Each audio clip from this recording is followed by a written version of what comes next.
A paz do Senhor Jesus Cristo. Que Deus em Cristo Jesus continue abençoando você, sua casa e a sua família. Quero, nessa oportunidade que Deus nos concede, compartilhar com você uma palavra de Deus. Essa palavra se encontra no Evangelho, segundo escreveu João, capítulo de número 3 e o versículo de número 16, para que nós possamos compreender um pouquinho a respeito do que Jesus veio fazer por nós aqui na terra. Nos diz assim essa palavra, Evangelho de João, capítulo 3, versículo de número 16. Porque Deus amou o mundo de tal maneira que deu o seu Filho unigênito, para que todo aquele que nele crê não pereça, mas tenha a vida eterna. Esta palavra é uma palavra gloriosa, uma palavra poderosa, em que muitos conhecem, muitos já têm ela gravada no coração, na mente, estampada nos seus lares, em quadros, e é conhecedor desta palavra. Mas será que você entende o que Deus revelou para nós? Porque a Bíblia diz que Deus amou o mundo de tal maneira que deu o seu Filho unigênito, para que todo aquele que nele crê não pereça, mas tenha a vida eterna. Observe esse texto. Se você voltar um pouco, você vai ver que esta conversa, esse ensinamento de Jesus, foi um pouco à noite, né? Já à noite, porque um mestre da lei, um doutor da lei, foi ter com Jesus à noite, para entender e compreender um pouco daquilo que Jesus veio fazer aqui nesta terra. Ele não compreendeu a princípio, ele não entendeu a princípio a profundidade do que Jesus veio fazer. E Jesus começou a explicar para ele. Ele não estava entendendo. Então Jesus mostrou para ele algo que ele conhecia, que era a lei. Então disse a ele que ele devesse observar, porque assim como aconteceu nos dias de Moisés, em que a serpente fora levantada, era necessário que acontecesse também nos seus dias. E naquele tempo, voltando lá no Antigo Testamento, nós vemos que o povo transgrediu, o povo pecou e o povo distanciou de Deus, começando a murmurar por causa do maná, por causa de muitas coisas que estavam acontecendo ali. Então veio perturbação no seu coração, a ponto deles desprezar aquele alimento que todos os dias Deus estava dando para eles. Logo Deus enviou no deserto cobras, e essas cobras feriam, mordiam os israelitas, e eles iam morrendo. E Moisés começou a clamar, o povo começou a clamar e pedir socorro, e Moisés clamou então a Deus, foi conversar com Deus. Então Deus pediu para que ele fizesse uma serpente de bronze e levantasse essa serpente, para que todos aqueles que olhassem para a serpente pudesse ser curado, não morresse, para que nós entendamos o texto e a pressa. Então logo, todo aquele que era ferido pela serpente, ele era levado perante a serpente de bronze e ele olhava para a serpente e ele não morria. O que Jesus veio fazer? Ele veio a este mundo no mesmo intuito, mas não é simplesmente nós olhar, ver Jesus e o que ele fez, não, é nós crermos no que ele fez, porque os israelitas olhavam e eles tinham também que crer que aquela serpente tinha essa finalidade. Eles olhando para ela, eles não morreriam. E assim, nós olhando para Jesus e crendo na sua obra, também nós não vamos perecer. Então, o que Jesus veio fazer a este mundo? Deus provou o seu amor para conosco, enviando o seu Filho, o seu unigênito. Então, logo, nós vemos que Jesus veio para morrer no nosso lugar, porque senão nós iríamos morrer, nós iríamos perecer. Mas será que nós estamos acometidos, mordidos pelo pecado? Nós estamos feridos pelo pecado. Será que nós, sem olharmos para Jesus, nós encontraremos também a absolvição, a salvação da nossa própria vida? Será que nós, se deixarmos, se negligenciarmos se não olharmos para o que Jesus fez, a obra expiatória de Jesus, se não crermos nisso, será que nós vamos ser livres da morte? Eu quero dizer a você que não vai ser. O apóstolo Paulo diz, em Romanos capítulo 3, versículo 23, que todos pecaram e destituídos estão da glória de Deus. Então, logo, essa ferida, né, que nós estamos acometidos, o pecado, nos separou, nos distanciou de Deus. E o profeta Isaías também, claramente, ele diz que o que faz separação de nós de Deus são os nossos pecados. O que distancia o homem de Deus é o pecado. Então Jesus veio para que o homem pudesse ser salvo, né, desta morte iminente que iria ou vai acometer aqueles que não olharem para Cristo, que não crerem em Cristo.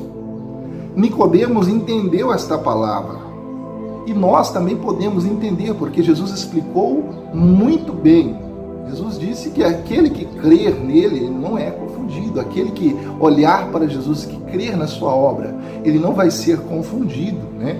Então, quando você olhar para o que Jesus Cristo fez e você crer no que Jesus Cristo fez por você, então você vai ser absolvido, vai ser livre da morte.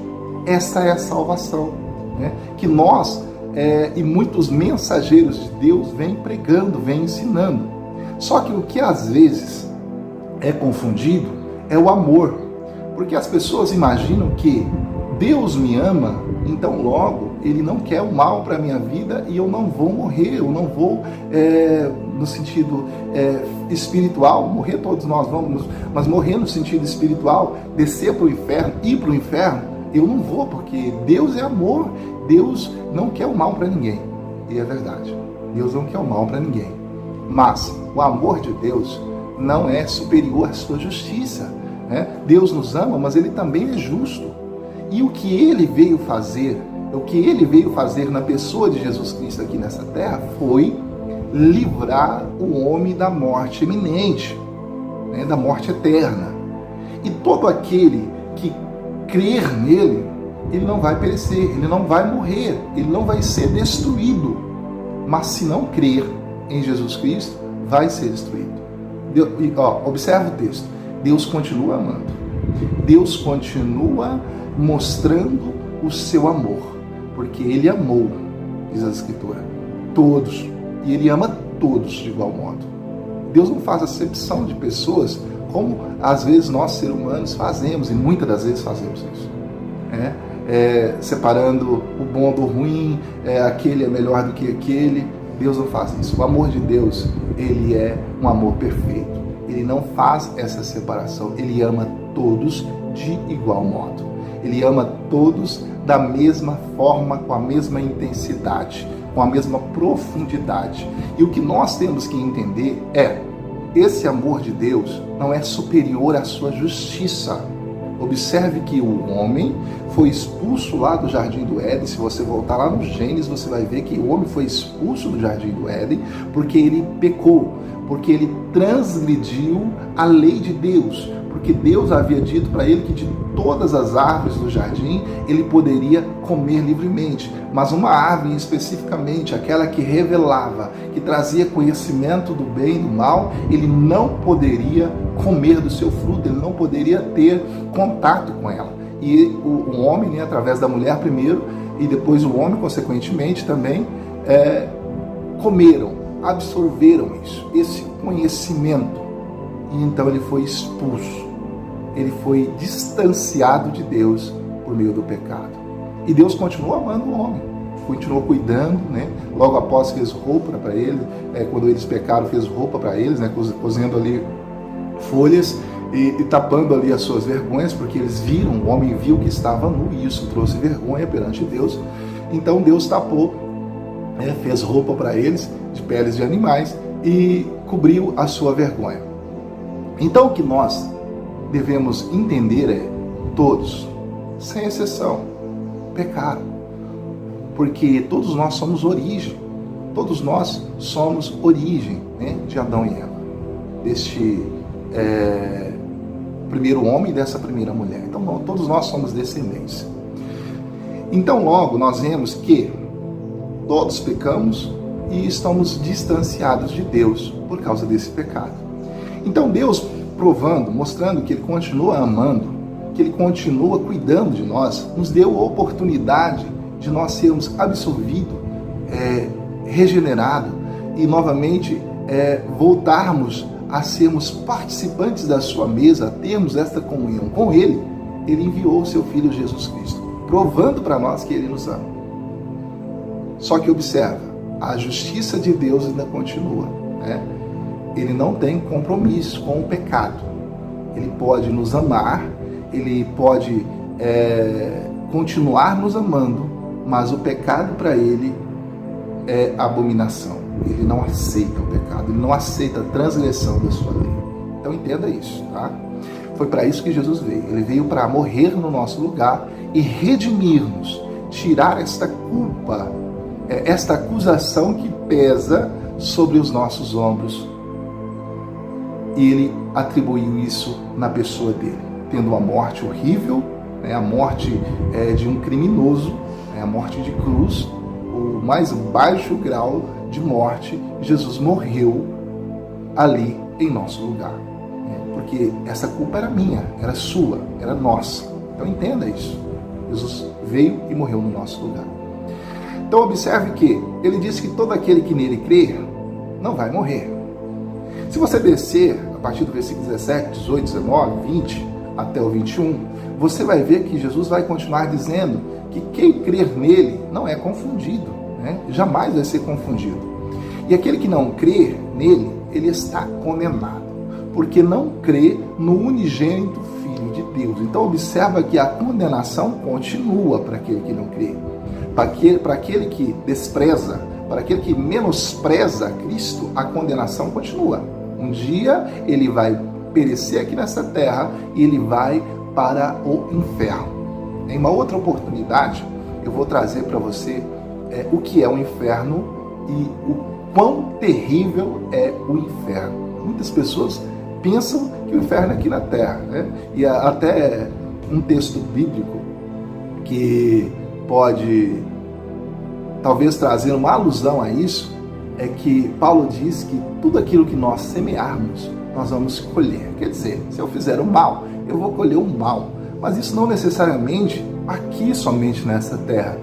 Podemos receber uma justiça aqui nessa terra, mas se não convertermos, se não aceitarmos Jesus, se não crermos em Jesus Cristo, nós vamos ter uma condenação eterna. Nós vamos receber o pago por meio daquilo que nós tivermos feito, o bem ou o mal, na presença de Deus, no que nós entendemos como julgamento.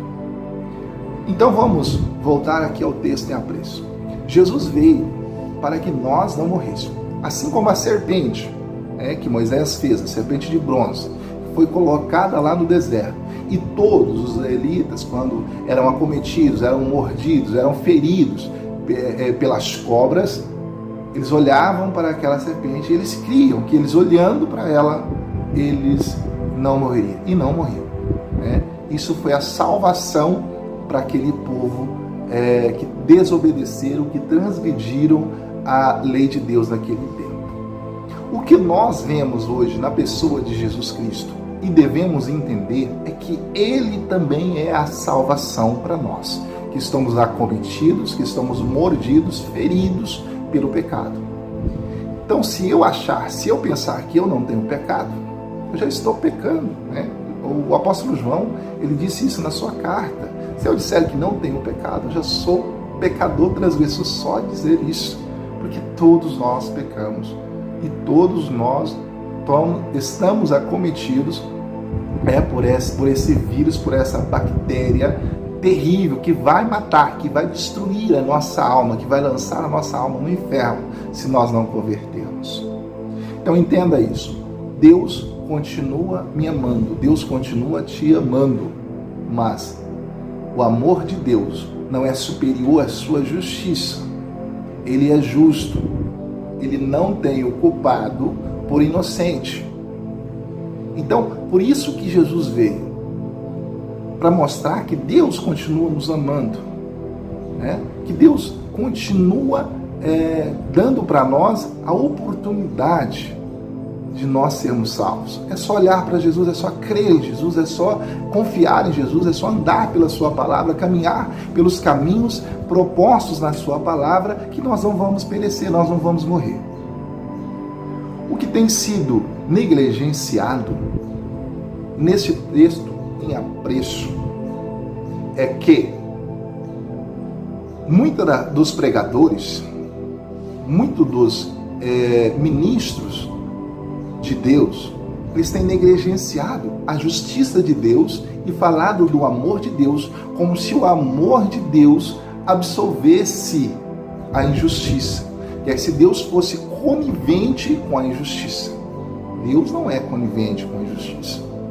O apóstolo Paulo, ele trouxe um texto, ele escreveu uma carta a Timóteo, e nesse texto ele disse assim, olha, mesmo que nós somos infiéis, ele permanece fiel, porque não pode negar a si mesmo. E isso traz uma grande confusão na cabeça de muitos. Por quê? Porque entendem que a nossa infidelidade, ela não pode mudar a fidelidade de Deus, e com isso Deus vai continuar nos amando, mesmo nós sendo infiel, e vai nos salvar, e vai nos libertar, mesmo nós sendo infiel. Não é isso que o texto está dizendo. Tá? O que o texto está dizendo é o que o profeta Jeremias escreveu lá no capítulo 32 do seu livro, quando ele descreve que o nosso pecado, a nossa transgressão jamais poderá destruir a aliança que Deus iria fazer com os homens. Porque na antiga lei as tábuas foram quebradas, as tábuas da lei, os mandamentos foram quebrados, os primeiros, por causa do pecado do povo. E isso trouxe um preço. Moisés teve que subir de novo lá no monte, esculpir as pedras, para então Deus escrever de novo os mandamentos. O que nós temos que entender, o que nós temos que compreender é que o meu pecado, o seu pecado, jamais vai anular, jamais vai mudar a lei de Deus. Olha, e esta lei agora está revelada na pessoa de Jesus Cristo. Esta lei agora veio na pessoa de Jesus Cristo. Jesus é o ministro da nova aliança, que Deus fez com os homens. Então, a minha infidelidade jamais vai quebrar essas novas tábuas, esses novos mandamentos desta lei de Deus. Então entenda, se eu sou infiel, ele permanece fiel. Isso não vai mudar. Então eu tenho que entender esse texto e compreender esse texto. O meu pecado jamais vai mudar, a fidelidade de Deus. Deus não vai ser infiel porque eu sou infiel. Quer dizer, ele não vai ser injusto porque eu sou injusto. Ele não vai absolver um culpado e condenar um inocente por causa do meu pecado. Não, jamais. Ele vai continuar sendo justo. Ele não terá e não tem o culpado por inocente.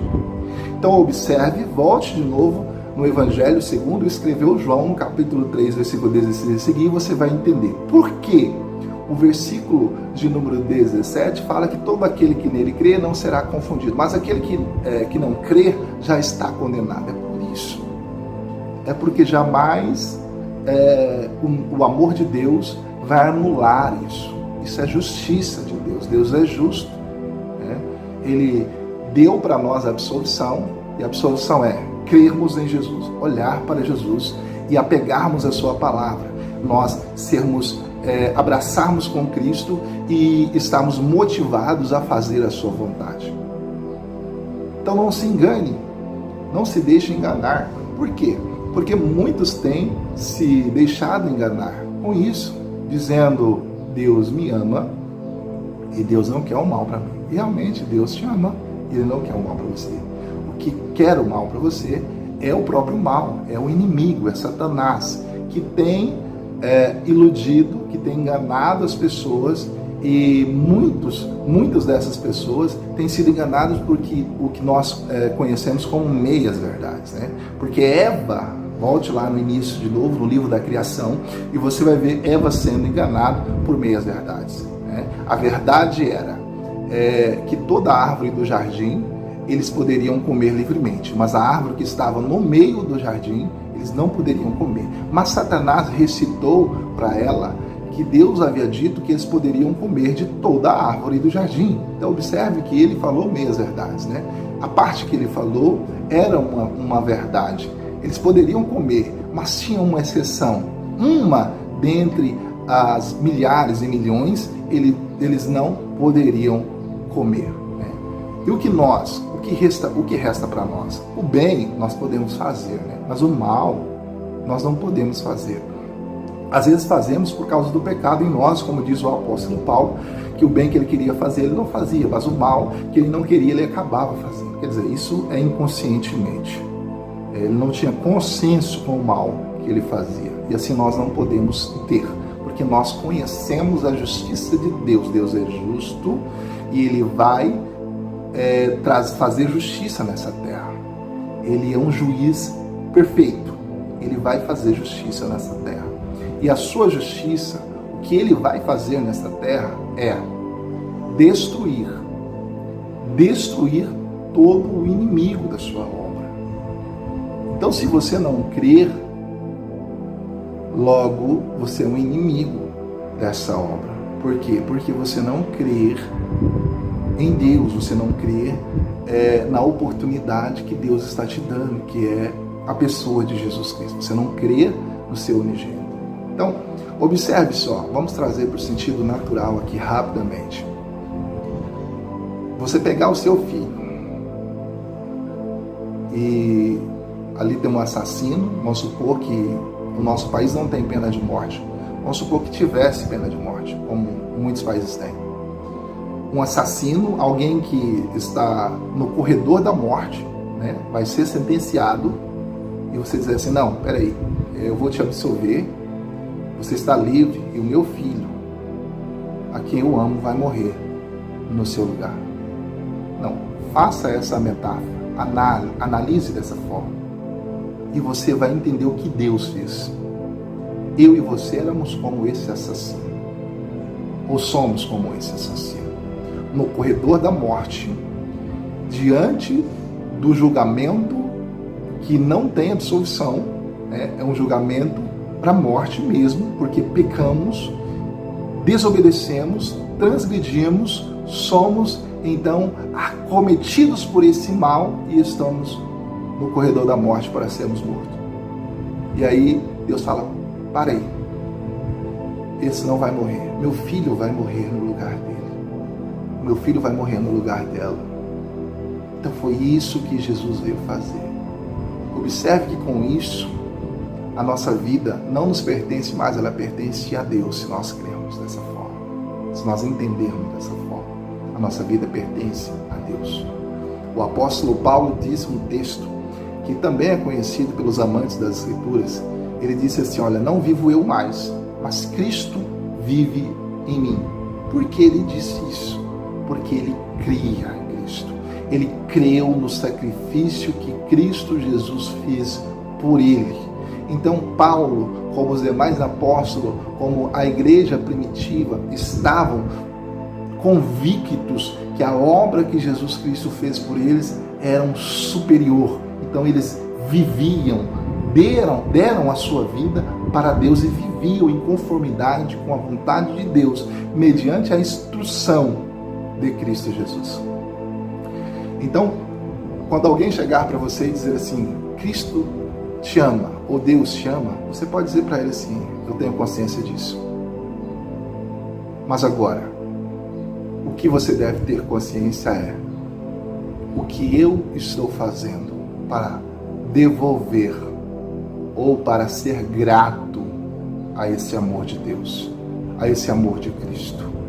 O que eu tenho feito para ser agradecido a esse amor que Deus revelou a todos nós. Pense nisso.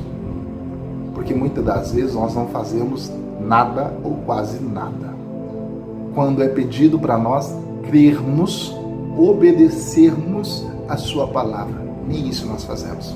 Quer dizer, nós não damos valor na morte de Jesus. Porque Jesus não morreu em vão.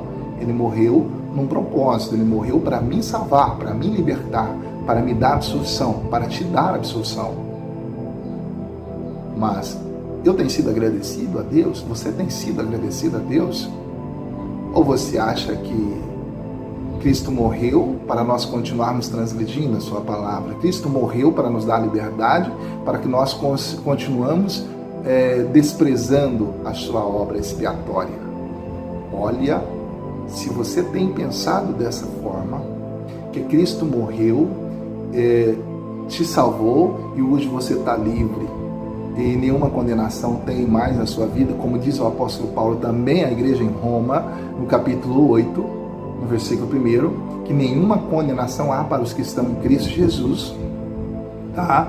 Mas aí você tem que continuar lendo e ver que verdadeiramente não tem condenação para aqueles que creem, para aqueles que vivem de acordo com a vontade de Cristo. Quer dizer, eles não dão mais ocasião à sua própria vontade, eles não andam mais segundo os seus próprios preceitos, segundo os seus próprios conhecimentos, eles andam segundo a direção de Deus. Então não há condenação para eles, porque eles não andam mais, não inclinam mais para a carne, não se dobram mais perante as coisas pecaminosas da sua carne. Eles olham para Jesus, creem em Jesus e andam em conformidade com a sua palavra, crendo que Ele é o autor e consumador da sua fé. Isso é glorioso, isso é maravilhoso. Então observe só, que hoje você está tendo a oportunidade de compreender o texto de uma forma bem profunda, né? Ou mais profunda, porque Cristo morreu, quer dizer, Deus enviou o seu Filho a este mundo para que este mundo não perecesse, né? Para que os homens não perecessem, para que as mulheres, as crianças, os jovens, os idosos, para que ninguém pereça, para que ninguém morra, para que ninguém seja destruído. Então ele enviou com esse propósito. Mas o que ele pediu? O que ele nos orientou? Que nós crescêssemos, né? Todo aquele que nele crer não pereça. É isso que o texto diz, né? Deus, olha o texto. Porque Deus amou o mundo de tal maneira que deu o seu Filho unigênito, para que todo aquele que nele crer não pereça. Observe isso, tá? Mas tem a vida eterna. Então tem que crer. Se eu não creio, eu já estou condenado, como o texto vai dizer nos versículos abaixo, como já vos falei. Então logo, entenda que o amor de Deus, ele é absoluto, ele é para todos, quer dizer, ele amou o mundo, quer dizer, não fez exceção, ele ama, né? Ele ama o assassino, a prostituta, o adúltero, o pedófilo, de uma mesma forma, tá? Não importa a classificação de pecado que a pessoa tenha cometido, Deus ama essa pessoa com a mesma intensidade que me ama, que te ama, ou aquele que se acha justo, da mesma intensidade Deus ama, tá? Então esse amor de Deus, ele fica à parte. Agora trata-se da justiça de Deus. O que é a justiça de Deus nesse texto? Todo aquele que crê em Jesus não vai perecer, quer dizer, vai realmente ser grato a esse amor, crendo, e não vai morrer, e vai ter a vida eterna. Mas aquele que não crer, aquele que deixar de lado essa oportunidade, aquele que achar que isso é uma brincadeira, que Deus continua amando ele, mesmo ele sendo infiel, mesmo ele sendo um pecador, um adúltero, um pedófilo, um assassino, Deus continua me amando e eu vou continuar nessa prática, nessa vida terrível. Não. Deus jamais vai mudar o seu amor, ele vai continuar amando, mas a sua justiça vai ser implacada, vai ser aplicada, melhor dizendo, nessas pessoas, né? Porque elas não querem crer, elas não querem mudar, elas não querem se converter, elas não querem mudar de direção. Então a justiça de Deus vai ser cumprida na vida dessas pessoas, e elas não vão ter a vida eterna, elas vão ter uma morte eterna, porque vão ser lançadas no lago de fogo que arde com enxofre, como diz as Escrituras. Então, o que nós temos que fazer é reconhecer esse amor, tá? Deus me ama, tá? O mandamento da lei é o resumo dele, né? Dos mandamentos da lei foi resumido por Deus assim, por Jesus assim: amarás o Senhor teu Deus de todo o teu coração, olha que maravilha, de toda a tua alma, de todo o teu entendimento. Olha que profundidade. Quer dizer, nós temos que devolver isso, porque Deus já provou para nós. Deus já deu prova desse amor. E por que eu estou dizendo, por que eu estou trazendo essa palavra ao meu e ao seu coração nesse dia, nessa oportunidade? É porque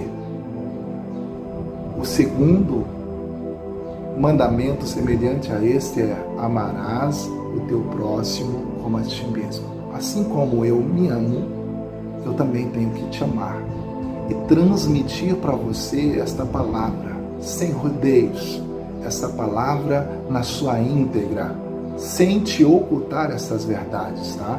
Porque tem muitas pessoas ocultando esta verdade de você, tratando somente da sua carne, querendo somente benefício seu, quer dizer, dinheiro, outra vez trabalho, ajuda, mas o compromisso meu com Deus é ajudar o máximo de pessoas que eu puder. Por quê? Porque eu entendi nas Escrituras, pelo que o apóstolo Tiago me ensinou, que se eu souber o bem que eu devo fazer e não fizer, eu estou pecando. Então, se eu sei o que eu tenho que fazer, então eu vou fazer o que eu tenho que fazer. Eu sei que todos precisam compreender as Escrituras, todos precisam entender as Escrituras na sua profundidade, para então ver o que Cristo Jesus veio fazer neste mundo. Tá? Resumindo para você, para encerrar: Deus te ama, Cristo te ama, eu te amo. Mas entenda, o amor de Deus, ele não é conivente com o erro meu, com o erro seu, com nossos erros. Então nós temos que mudar de vida, temos que crer em Jesus Cristo.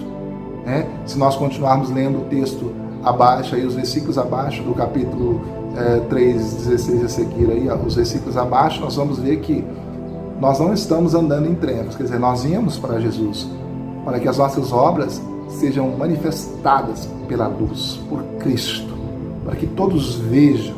Nós não temos nada para esconder, tá? Então, se você tem alguma coisa ainda a esconder da sociedade, do mundo, venha para a luz, venha para Cristo, creia em Cristo, porque aí esse mal, esse pecado que está sentenciando a sua vida, a sua alma à morte, ele vai ser absolvido no mesmo instante que você crer em Jesus Cristo, em que você começar a caminhar, olhar para Jesus, aceitando a sua palavra, aceitando o que